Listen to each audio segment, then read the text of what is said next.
Hello, good morning all of you. Welcome back Multicraft ITI। मैं MD Irfan Ansari. आज मैं आपको बताऊंगा पिग आयरन के बारे में, इंट्रोडक्शन ऑफ पिग आयरन, जो कि हमारे इंजीनियरिंग फील्ड में काफ़ी इम्पोर्टेंट है, काफ़ी महत्व है इसका। तो हम आज जानेंगे कि पिग आयरन हम लोग कैसे बनाते हैं और पिग आयरन से हम लोग क्या क्या बना सकते हैं। ठीक है, तो आज हम लोग इसी के बारे में डिस्कस करेंगे। ठीक है, और इससे एग्ज़ाम में काफ़ी क्वेश्चन पूछे जाते हैं। तो हम हमारा आज का जो टॉपिक रहेगा वो रहेगा इंट्रोडक्शन ऑफ पिग आयरन, मतलब पिग आयरन का परिचय। और उसके बाद पिग आयरन को बनाने के लिए कच्चा माल, मतलब पिग आयरन को जब हम बनाते हैं तो हमको रॉ मटेरियल क्या क्या चाहिए उसके बारे में पढ़ेंगे। और मेन आयरन ओर्स, मतलब मुख्य लो अयस्क, मतलब लो अयस्क जो होता है वो मुख्य कौन कौन से होते हैं उसके बारे में जानेंगे। ठीक है, तो हम चलते हैं, स्टार्ट करते हैं इंट्रोडक्शन ऑफ पिग आयरन। तो इसको बताने से पहले हमने जो पिछली क्लास में जो पढ़ा था टाइप्स ऑफ आयरन। आयरन जो होता है वो दो टाइप्स के पाए जाते हैं। कौन कौन? पहला फेरस मेटल, दूसरा नॉन फेरस मेटल।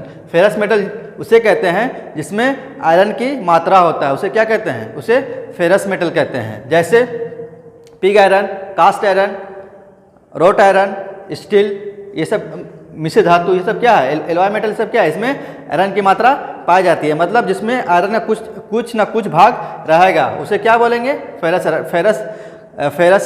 आयरन कहेंगे या फिर लो अयस्क कहेंगे। ठीक है, और दूसरा होता है नॉन फेरस मेटल, मतलब जिसमें फेरस मेटल नहीं हो या फेरस मेटल की मात्रा नहीं हो।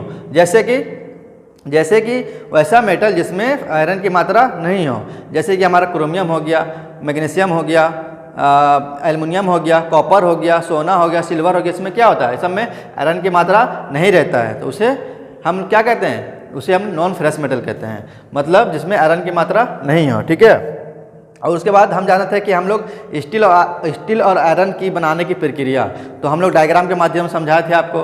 तो आज हम पढ़ेंगे अच्छे से pig iron, introduction of pig iron. ठीक है, तो पिग आयरन जो पहले हम डिफिनेशन समझा देते हैं, उसके बाद हम लोग चलेंगे डायग्राम के माध्यम से समझेंगे। ठीक है, तो हम पहले जानेंगे कि पिग आयरन जो होता है वो क्या होता है? बहुत ही निम्न कोटि का लोहा होता है। निम्न कोटि मतलब बहुत ही, मतलब घटिया की तरफ कह लीजिए कि वो एक तरफ का कैसा लोहा होता है? बहुत ही घटिया लोहा होता है, मतलब वो उसको यूज़ करने लायक नहीं होता है। ठीक है, पिग आयरन जो होता है बहुत ही निम्न कोटि का लोहा होता है। ठीक है, पिग आयरन को सीधे कार्य के लिए प्रयोग नहीं किया जाता। अगर आप ये सोचेंगे जैसे हम लोग और मेटल की तरह, जैसे ये माइल स्टील हो गया या फिर स्टेनलेस स्टील हो गया, उन लोग को हम लोग क्या है काम में ला सकते हैं। लेकिन अगर आप सोचिएगा हम पिग आयरन को हम सीधे पिग आयरन बना के हम सीधे उसको काम में ले सकते हैं, तो वो ऐसा क्या होता है? ऐसा नहीं होता है। तो उसको क्या होता है, आगे पढ़ेंगे पिग आयरन से क्या क्या बनते हैं। तो पहले इसका पॉइंट जान लेते हैं। तो क्या बोलता है? पिग आयरन को सीधे कार्य के लिए प्रयोग नहीं लाया जा सकता, मतलब इतना वो कमज़ोर होता है, इतना मतलब वो ब्रिटल होता है कि उसको हम सीधे कोई भी यूज़ नहीं कर सकते हैं। ठीक है, बोलता है पिग आयरन में कार्बन की प्रतिशत जो होता है बहुत इंपॉर्टेंट है, ये एग्जाम में पूछे जाते हैं कि बताइए कि पिग आयरन में कार्बन की प्रतिशत कितना होती है। ठीक है, तो कितना होता है? पिग आयरन में 1 से 5% होता है। कितना होता है? पिग आयरन में कार्बन की जो प्रतिशत होती है, प्रतिशत जो हम लोग पढ़े हैं WCS में जो पढ़ा रहे हैं वही प्रतिशत की बात कर रहा है कि मतलब अगर 100% अगर उसमें कार्बन 100% उसमें अगर लोहा है तो उसमें 5% बात कर रहा है। मतलब 5% क्या है? 5% मतलब कार्बन है, मतलब 5 अगर 100 अगर लोहा है तो 5 क्या है? 5 हमारा कार्बन है। ठीक है, और उसमें क्या बोल रहा है? Silicon, manganese, sulphur and phosphorus कितना होता है? 2% होता है। मतलब अगर उसमें कोई, मतलब ये क्या है? मान लीजिए ये एक बर्तन है, अगर इसमें कितना बोला? कार्बन 5% है और sulphur, silicon, manganese, sulphur and phosphorus कितना है? 2% है। तो मतलब आयरन कितना % हो जाएगा? मतलब 5 इधर 2 इधर 7 हो गया, मतलब आयरन इसमें 93% होगा। तो वैसे हम परसेंट से भी निकाल सकते हैं कि कितना किसका मात्रा है। तो परसेंट भी क्या है? बहुत इंपॉर्टेंट है। ठीक है, तो हम लोग यहाँ पे चलते हैं। पिग आयरन में क्या बोल रहा है? पिग आयरन में कार्बन की प्रतिशत कितना होता है? 1 से 5% होता है। ठीक है, क्लियर है यहाँ तक? अब और क्या बोलते हैं इसमें? पिग आयरन कार्बन के साथ साथ में इसमें सिलिकॉन भी होता है, मैग्नीज भी होता है, सल्फर भी होता है, फॉस्फोरस भी होता है। कितना होता है? 2% होता है। ठीक है, बोलता है पिग आयरन में कार्बन की मात्रा अधिक होने से, देखिए कार्बन की मात्रा इसमें अधिक है ना, देखिए इसमें सिलिकॉन हो गया, मैग्नीज हो गया, सल्फर हो गया, फॉस्फोरस हो गया, इसमें कितना 2% है, 2% है। लेकिन इसमें से ये आयरन को छोड़ा के इसमें अदर मतलब अदर की बात करें तो इसमें क्या है, कार्बन की मात्रा क्या है 5% है। तो वही बोलता है कि पिग आयरन में कार्बन की मात्रा अधिक होने से ये क्या होता है, भंगुर होता है, मतलब ये ब्रिटल होता है। मतलब अगर उसको हम थोड़ा सा हाइट से गिरा दे या थोड़ा सा उस पर फोर्स लगाएं तो क्या होगा, वो टूट जाता है, वो ब्रिटल होता है, मतलब वो क्या होता है, ब्रेक हो जाता है। ठीक है, वही बोलता है पिग आयरन में कार्बन की मात्रा अधिक होने से क्या होता है, ये भंगुर और ब्रिटल होता है। पिग आयरन का प्रयोग कई प्रकार के आयरन और स्टील बनाने के लिए किया जाता है, जैसे कास्ट आयरन जिसको हिंदी में कहते हैं ढालवा लोहा, रोट आयरन जिसको कहते हैं पिटवा लोहा, और तीसरा स्टील भी बनाते हैं किससे, पिग आयरन से, जिसको कहते हैं हिंदी में इस्पात। ठीक है, तो हमने क्या यहाँ पढ़ा था ना कि पिग आयरन को सीधे कार्य के लिए हम प्रयोग नहीं कर सकते या फिर नहीं किया जाता है। क्यों? क्योंकि वो अगर उसके स्ट्रेंथ की बात करें तो वो क्या होता है, काफ़ी कमज़ोर होता है, काफ़ी क्वालिटी में ख़राब होता है, तो उससे हम डायरेक्ट हम कोई भी पार्ट्स बना नहीं सकते हैं। ठीक है, तो इसलिए हम इससे क्या करते हैं, हम इसी के माध्यम से हम क्या बनाते हैं, कास्ट आयरन बनाते हैं, ये रोट आयरन बनाते हैं, स्टील बनाते हैं। तो ये सब स्टील जो बनाते हैं इसके हम कई पार्ट्स बनाते हैं, जैसे कि कास्ट आयरन का हम लेद बेड बनाते हैं, हम जो बड़े बड़ी पाइपें होती है जो पानी मतलब जो सीवेज वगैरह होती है, मतलब ये समुद्र वगैरह से पानी को क्या करने के लिए, कैरी करने के लिए किसका इस्तेमाल करते हैं, हम लोग कास्ट आयरन के पाइप का इस्तेमाल करते हैं, जिसको सीवेज बोलते हैं।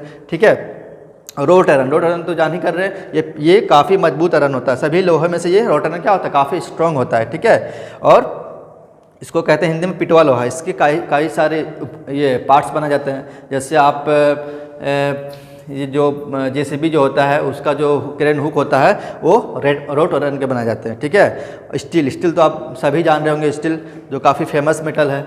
स्टील का आजकल सारे पार्ट्स क्या है, स्टील के बनाए जाते हैं। जैसे आज जो भी चीज़ देख लीजिए, हमारे गाड़ी के पार्ट्स हो गए हैं या फिर टेबल हो गए, ये सब क्या है, माइल्ड स्टील के बनाए जाते हैं। ठीक है, तो कहने का मतलब ये है कि जो हम पिग आयरन से क्या करते हैं, हम काफ़ी सारे हम आयरन को क्या करते हैं, बना सकते हैं, जैसे कि cast iron, wrought iron, steel, ETC। ठीक है, तो उम्मीद करता हूँ कि आपको ये समझ में आया होगा। हाँ, तो स्टूडेंट पहले हम इसको समझ लेते हैं, उसके बाद हम चलेंगे ब्लास्ट फर्नेस की ओर। तो पिग आयरन को बनाने के लिए हमें क्या चाहिए, कच्चा माल चाहिए। जैसे कि हम लोग जानते हैं कि जो लो अयस्क होता है वो क्या होता है, वो भी क्या होता है, जब हम खान से निकालते हैं आयरन ओर को या ये लोहे के पदार्थ को, उसको भी क्या बोलते हैं हम लोग, कच्चा माल कहते हैं या फिर रॉ मटेरियल कहते हैं इंग्लिश में। तो वही बोलता है पिग आयरन बनाने के लिए कोई भी हम जैसे खाना बनाते हैं, तो खाना बनाने के लिए क्या होता है, हमें सब्जी बनाने के लिए क्या है, हमें आलू चाहिए, टमाटर चाहिए और ये प्याज चाहिए। तो उसी तरह हमको पिग आयरन बनाने के लिए हमें क्या है, कच्चे माल की आवश्यकता होती है। जैसे कि लो अयस्क, जैसे हम लोग कहते हैं हिंदी में आयरन और इंग्लिश में आयरन को और कहते हैं, हिंदी में लो अयस्क कहते हैं। और बी दूसरा है गालक, फ्लक्स, मतलब हमको जो आयरन और जो ज़मीन के अंदर से निकालते हैं वो क्या होता है, वो मतलब मिट्टी के रूप में रहता है, मतलब थोड़ा सा सॉलिड पार्ट में रहता है। तो उसको हम क्या, उसमें बहुत सारे मिट्टी रहते हैं, इम्प्योरिटीज रहते हैं। ठीक है, तो उसी को फिर हम लोग कहते हो उस सॉलिड स्टेट में तो हम लोग निकाल नहीं सकते हैं। तो कैसे हम निकालेंगे, उसको गला के हम लोग क्या करेंगे, आयरन और को गलाना पड़ेगा। गलाने के बाद जो प्योर मेटल जो रहेगा क्या होगा, वो नीचे बैठ जाएगा, जो अशुद्धियाँ रहेगा हल्की होने की वजह से क्या होता है, वो तैरने लगता है। तो हमको क्या करना है, इसको गलाने के लिए हमें को फ्लक्स की ज़रूरत होती है, तो हमें फ्लक्स चाहिए। ठीक है, फिर तीसरा नंबर है कोक मतलब कोयला, जिससे हम लोग जानते हैं ना कोक भी क्या एक प्रकार का कोयला है। तो हमें जब हमको उसको पिघलाने के लिए हमको क्या हीट की ज़रूरत चाहिए। तो हीट कहाँ से मिलेगा, कोयला जलेगा तो हीट मिलेगा। तो ये सब क्या है, हमें पिग आयरन को बनाने के लिए क्या चाहिए, हमें कच्चे माल की ज़रूरत होती है। ठीक है, तब जाके क्या बनता है, पिग आयरन बनता है। कैसे बनता है, हम ब्लास्ट फर्नेस के माध्यम से समझेंगे इसको। ठीक है, हाँ, तो स्टूडेंट आते हैं अब ब्लास्ट फर्नेस की तरफ कि ब्लास्ट फर्नेस में हम पिग आयरन को कैसे बनाते हैं, क्या डालते हैं।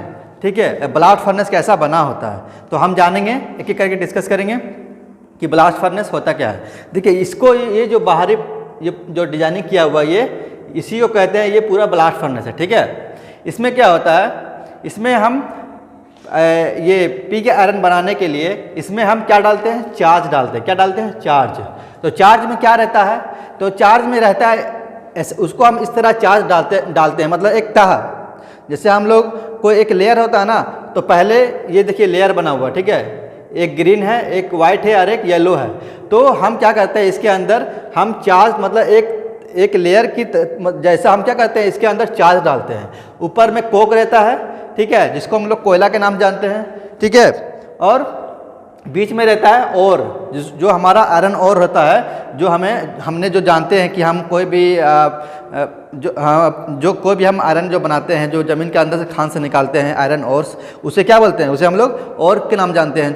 जो खनिज पदार्थ है, क्या लोहा खनिज पदार्थ है, जिसको कहाँ से निकालते हैं, माइन से निकालते हैं, वही हमारा क्या है, कच्चा पदार्थ है या फिर रॉ मटेरियल बोल लीजिए। तो वही जो और होता है उसको बीच में रखते हैं, ठीक है। और सबसे जो नीचे रहता है वो हमारा रहता है, क्या रहता है, हमारा चूना पत्थर रहता है या लाइमस्टोन कह लीजिए, ठीक है। वो हमारा क्या रहता है, ये लाइमस्टोन रहता है, ठीक है।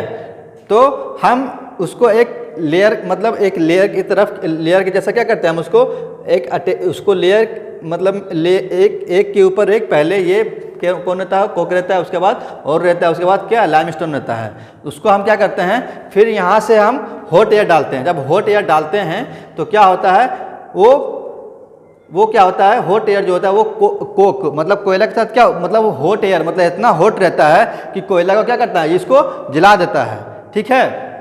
कैसे जलाता है, हम जानते हैं ना, गर्मी के दिन में क्या होता है, जंगलों में आग लग जाता है, कैसे, गर्मी की वजह से। तो ये हॉट एयर इतना हॉट रहता है, तभी इसका नाम पड़ा है ब्लास्ट। ब्लास्ट मतलब क्या, हॉट एयर के साथ देखिए लिखा है ब्लास्ट ऑफ हॉट एयर, मतलब हॉट एयर के साथ में क्या करते हैं, हम उसको ब्लास्ट करते हैं। हॉट एयर को हम कोक के साथ क्या करते हैं, हम ब्लास्ट करते हैं। ब्लास्ट करते हैं तो क्या होता है, हीट जनरेट होता है।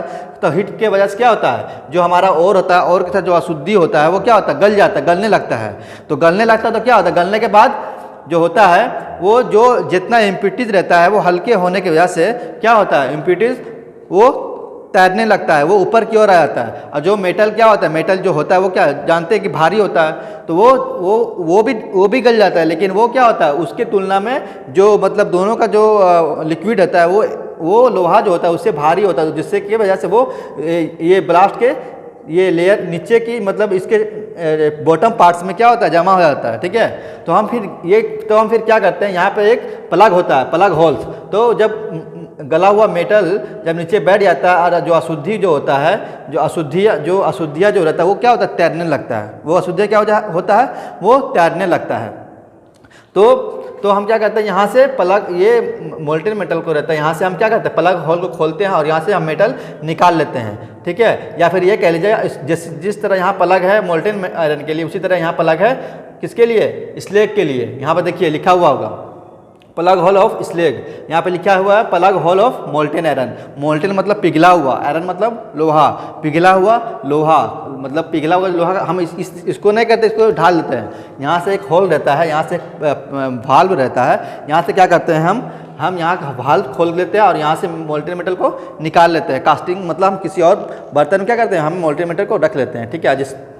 जिस रूप में कास्टिंग करना है हम उसको कास्टिंग कर लेते हैं। और यहाँ से क्या करते हैं, हम ऊपर वाला वाल्व से हम यहाँ से स्लेग क्या है, स्लेग वह है जो इम्प्यूरिटीज पदार्थ जो रहता है, जो मेटल को गलने के बाद जो आयरन को हम गला रहे, पिग आयरन जो बना रहे, वो आयरन जो गलता है उसमें जो इम्प्यूरिटीज रहता है उसी को हम स्लेग कहते हैं। स्लेग जो हम इम्प्यूरिटीज को लोहा से जो अलग कर रहे हैं, स्मेल्टिंग कर रहे हैं, जो उससे अलग हो रहा है, वो जो पदार्थ जो अलग हो रहा है, जो इम्प्यूरिटीज जो अलग हो रहा है, उसी को क्या कहते हैं, स्लेग कहते हैं, ठीक है।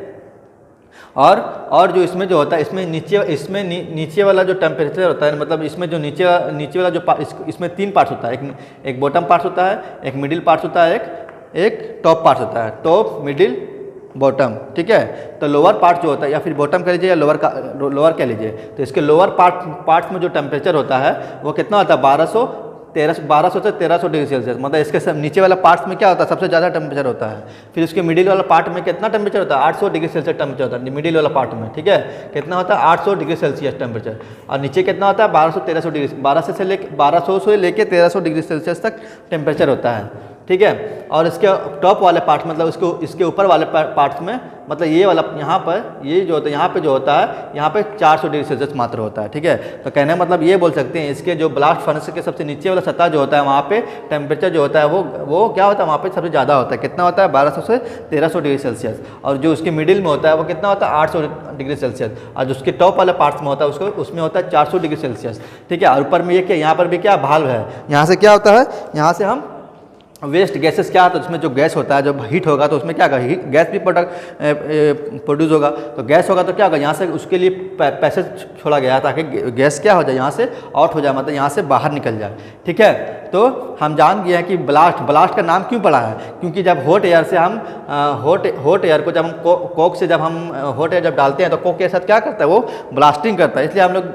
नाम दिए ब्लास्ट माने क्या, कोई चीज़ ब्लास्ट होता है तो नहीं बोलते ब्लास्ट हो गया। तो हम हॉट एयर के साथ में क्या करते हैं, कोक को हम रिएक्शन कराते हैं, मतलब उसको क्या करते हैं, देते हैं हॉट एयर को, क्यों देते हैं, कोक के साथ जलने के लिए, कोक के साथ में कोयला के साथ में जलने के लिए, ताकि कोयला जले। और कोयला जलने के बाद क्या, देखिए यहाँ फार्मूला भी लिख दिए हैं, कोयला जलता है तो क्या होता है, जो और डाले हैं उसके साथ में जो इम्पिटीज़ है वो जलने के बाद क्या होता है, हीट होगा, हीट होने के बाद गल जाता है, गलने के बाद जो सारा इम्पिटीज होता है वो क्या होता है, वो आयरन से अलग हो जाता है। आयरन से अलग होने के बाद क्या, आयरन नीचे की ओर बढ़ जाता है, क्योंकि आयरन क्या होता है, भारी होता है, वो नीचे की ओर बढ़ जाता है। जो इम्पिटीज होता है वो हल्का होता है, वो तैरने लगता है, तैरने लगता है तो क्या होता है, उसके ऊपर वाले होल से हम क्या करते हैं, इम्पिटीज के निकाल लेते हैं। उसके नीचे जब इम्पिटीज निकालने के बाद निकाल लेते हैं तो क्या करते हैं, फिर इसके नीचे वाले पार्ट से क्या करते हैं, हम मोल्टेन आयरन, नीचे वाले भाल्व से हम मोल्टेन आयरन को भी क्या करते हैं, हम निकाल लेते हैं। ठीक है, तो देखिए फार्मूला लिखे हैं Fe2O2, मतलब जब हम इम्पिटीज, ये लो अयस्क, देखिए लिख दिया है लो अयस्क, या फिर इसको बोल लीजिए और भी कह सकते हैं, इसको क्या कह सकते हैं, और यही जो हम खान से जो निकालते हैं तो उसके साथ में क्या है, उसके साथ में जो हम खान से निकालते हैं उसके साथ में आयरन भी रहता है, और क्या रहता है उसके साथ में मतलब O2 मतलब ऑक्सीजन, मतलब उसके साथ कुछ इम्पिटीज भी रहते हैं, नमी भी रहते हैं, और प्लस 3CO इसलिए जब हम हॉट एयर डालते हैं तो हॉट एयर डालने के बाद क्या होता है, कोयला जलने लगता है। तो कोयला जब जलता है तो वो CO कार्बन मोनोऑक्साइड क्या है, उससे निकलता है। तो जब कार्बन मोनोऑक्साइड जब निकलता है तो क्या होता है, वो Fe2O2 से रिएक्शन करता है। रिएक्शन करने के बाद क्या होता है, मतलब हीट निकलता है। कार्बन मोनोऑक्साइड की जब जलता है तो जब कोयला जलता है तो क्या होता है, हीट निकलता है। हीट जलने के बाद CO कार्बन मोनोऑक्साइड निकलता है। तो कार्बन मोनोऑक्साइड क्या होता है, वो Fe2O2 से क्या करते, रिएक्शन करके 2Fe + 3CO2, मतलब क्या होता है, देखिए यहाँ अलग हो गया ना Fe, तब क्या मतलब वो कोयला, यहाँ पे लोहा अलग हो गया, और CO और यहाँ पे O2 है, मतलब CO और O मतलब क्या, CO कार्बन ऑक्साइड का गैस बन जाता है, तो कार्बन ऑक्साइड अलग हो जाता है और आयरन अलग हो जाता है। तो इसलिए हम क्या करते हैं, हम हॉट एयर डालते हैं कोक को जलाने के लिए। कोक जलने के बाद CO गैस बनाता है। गैस क्या करता है, Fe2O2 से रिएक्शन करके क्या करता है, आयरन को अलग करता है और CO2 गैस अलग हो जाता है। तभी हम यहाँ गैस दिए निकलने के लिए। जो गैस होता है वो बाहर चला जाता है और आयरन जो होता है वो इसके नीचे रह जाता है। तो उसके नीचे जब रह जाता है तो हम क्या करते हैं, प्लग होल से हम मोल्टेन आयरन को क्या करते हैं, हम लोग निकाल लेते हैं। तो इसलिए हम यहाँ नाम दिए हैं Fe2O2 को लोहा और ऑक्साइड, या फिर इसको बोल दिए हैं लोहा ऑक्साइड, या इसको बोलते हैं और। ठीक है, CO को कार्बन मोनोऑक्साइड है, ठीक है, कार्बन मोनोऑक्साइड है। ये 2Fe मतलब क्या है, लोहा है, और प्लस 3CO2 मतलब क्या, कार्बन डाइऑक्साइड है। क्या है, कार्बन डाइऑक्साइड है। ये जान रहे ना, कार्बन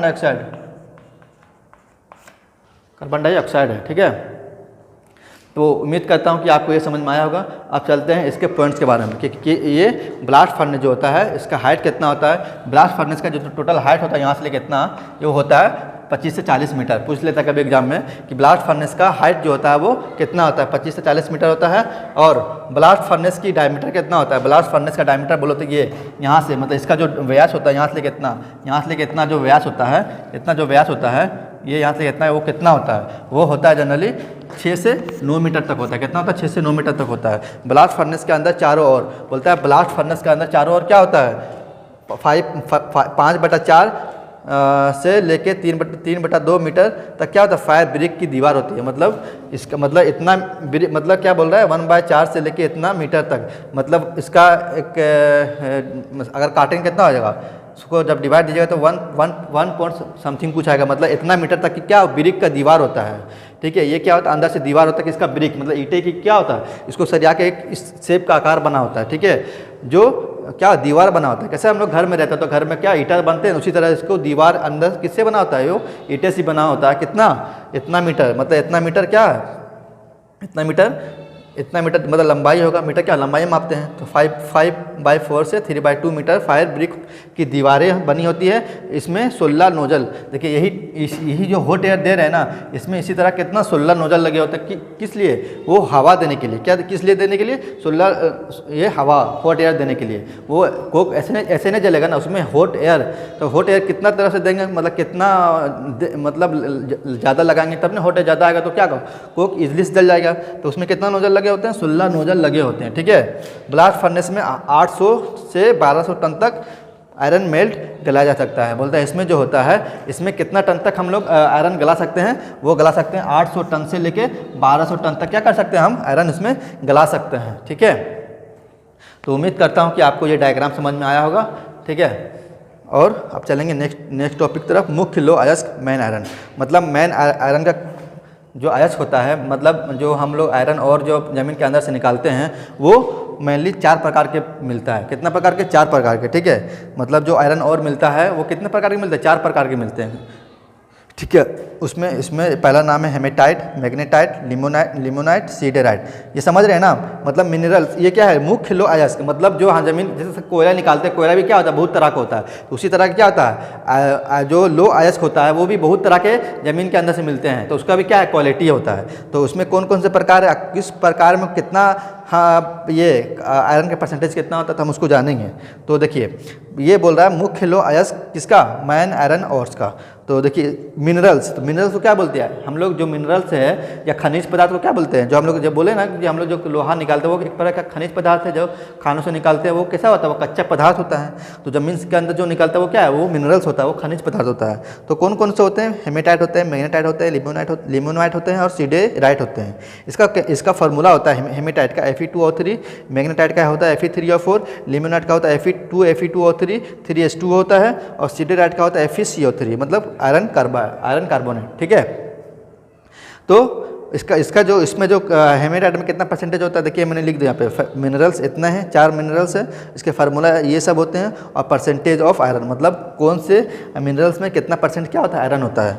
देखिए हेमेटाइट में कितना होता है? 70% होता है आयरन, हाँ। और मैग्नेटाइट में कितना होता है? 72% होता है, ठीक है। और लिमोनाइट में कितना होता है? लिमोनाइट में 60% होता है। कितना? लिमोनाइट में 60% होता है। और सीडेराइट में जो होता है वो 48% होता है। मतलब सबसे कम जो होता है 48 तो उतना हम यूज़ नहीं करते हैं, सिर्फ जान लेते हैं कि इसमें कितना परसेंट सिर्फ पढ़ते हैं, इसके बाद समझ लीजिए। हम लोग जनरली जो यूज़ करते हैं ये हेमेटाइट और मैग्नेटाइट, ठीक है। इसमें क्या होता है? आयरन की मात्रा ज़्यादा होता है। एक में हेमेटाइट में जो होता है वो 70% होता है, और मैग्नेटाइट में 72% होता है, ठीक है। तो उम्मीद करता हूँ कि आपका ये आज का सेशन समझ में आया होगा। अगर कहीं भी कन्फ्यूजन लगे तो प्लीज़ कमेंट बॉक्स में कमेंट करें, और उसको मैं और अच्छे से बताने की कोशिश करूँगा। तो आज के लिए इतना ही। तो अब हम चलेंगे इसके ऑब्जेक्टिव टाइप क्वेश्चन की ओर। हाँ तो स्टूडेंट आते हैं, अब कुछ क्वेश्चन है जो हमने अभी टॉपिक जो किए हैं उससे रिलेटेड कुछ क्वेश्चन है, तो उसको कर लेते हैं ताकि एग्जाम में जो क्वेश्चन आए वो छूटे नहीं। तो पहला क्वेश्चन है कि पिग आयरन में कार्बन की मात्रा कितनी होती है? पिग आयरन में कार्बन की मात्रा होती है, कितना होती है? अभी मैंने बताया था, पढ़ाया था पिछले भी जस्ट पढ़ाया था कि कार्बन में जो होता है, ये पिग आयरन में जो कार्बन मिलाते हैं वो कितना मिलाते हैं? 1 से 5% मिलाते हैं। कितना मिलाते हैं? 1 से 5%। तो ऑप्शन नंबर 1 से और ए में 1 से 5%, बी में है 2 से 3%, सी में है 3 से 3.5%, डी में नॉन ऑफ दीज है। हमारा राइट आंसर कौन हो जाएगा? हमारा राइट आंसर 1 से 5% होता है। कितना होता है? पिग आयरन में जो कार्बन की प्रतिशत होता है कितना होता है? 1 से 5% होता है, ठीक है। और मैग्नीज, सल्फर, फॉस्फोरस ये कितना होता है? सब ये सिलिकॉन ये 2% होता है। आते हैं क्वेश्चन नंबर 2 की ओर। बोलता है पिग आयरन किस कोटि का किस कोटि या कैटेगरी का लोहा है?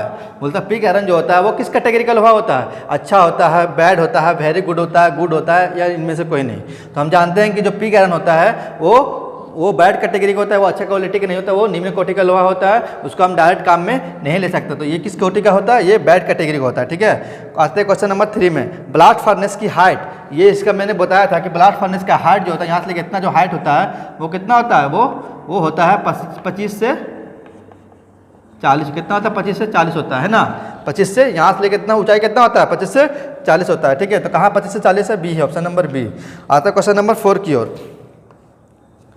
बोलता है कि ब्लास्ट फर्नेस ब्लास्ट फर्नेस का चार्ज के रूप में जानते हैं। बोलता है जब हम ब्लास्ट फर्नेस के चार्ज किसे कह रहे हैं, जब हम पिग आयरन को बनाते हैं तो क्या करना पड़ता है, हमको ब्लास्ट फर्नेस में चार्ज डालना पड़ता है। तो वो चार्ज क्या है, वो चार्ज जो होता है वो क्या होता है, वो कोक रहता है और क्या होता है, लाइमस्टोन होता है। क्योंकि हमको ये पिग आयरन बनाने के लिए हमें क्या होता है, कच्चा माल की जरूरत होता है, रॉ मटेरियल की जरूरत होता है। तो हम अगर रॉ मटेरियल नहीं देंगे तो हमारा पिग आयरन नहीं बनेगा। सिर्फ हम और को डाल के बनाएंगे तो नहीं बनेगा, क्योंकि और को गलाने के लिए क्या चाहिए, हमको कोक चाहिए। ठीक है, जो उसमें अशुद्धि होता है उसको अशुद्धि को हटाने के लिए क्या चाहिए, उसमें फलक चाहिए।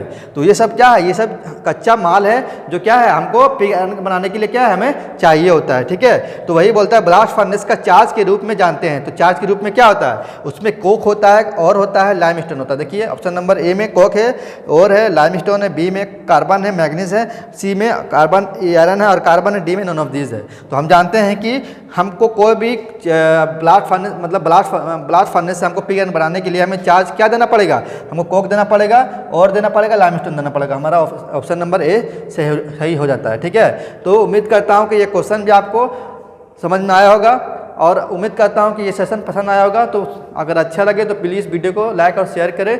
तो आज के लिए इतना ही, थैंक यू सो मच। और हम कल के वीडियो में जानेंगे उसके टाइप्स और प्रॉपर्टीज़। मतलब हमारा नेक्स्ट टॉपिक जो रहेगा क्या रहेगा, नेक्स्ट टॉपिक जो रहेगा वो रहेगा प्रॉपर्टी, कल रहेगा टाइप्स ऑफ पिग आयरन। ठीक है, पिग आयरन रहेगा और प्रॉपर्टीज रहेगा। ठीक है, क्या रहेगा, प्रॉपर्टीज एंड और यूजेस। ठीक है, तो हमारा कल का टॉपिक ये रहेगा। तो आप लोग करके आइएगा कल।